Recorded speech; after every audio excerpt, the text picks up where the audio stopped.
How to get dark mode on Snapchat on iPhone.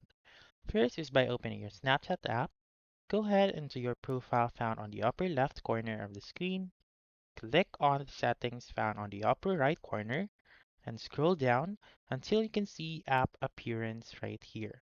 Click on app appearance and make sure to choose always dark right here whenever you want to choose the dark mode on your um, Snapchat.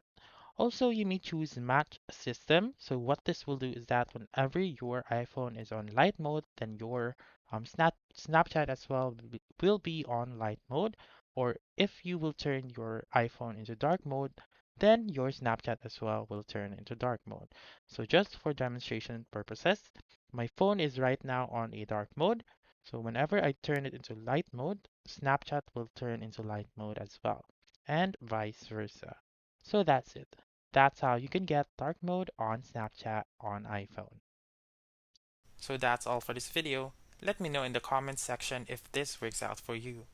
For more helpful tutorials like this, please subscribe to our channel and don't forget to click that notification bell.